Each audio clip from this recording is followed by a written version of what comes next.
Bakit tingin ka ng tingin kay mama, ha? Ha? Nag-iba ba ang tsura ni mama? Ha? Ano yung tsura ni mama?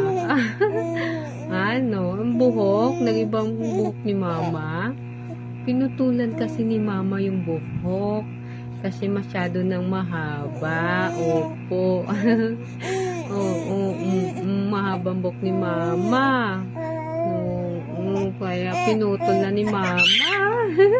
Pinutol na ni mama yung buhok. Ha? Kaya nag-iba yung tsura, no? Sa paningin mo. Nag-iba yung tsura ni mama. Ha?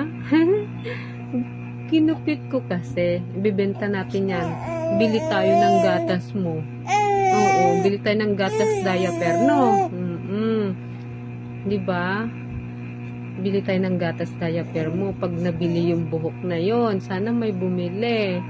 May bibili kaya? Oo, may bibili, no? Okay. Wait lang, be, ha? Puntan ko lang si Kuya Jolus. Anong ginagawa ni Kuya, ha? Oo, wait lang po. Stay ka lang dyan sa duyan, ha? Ano po?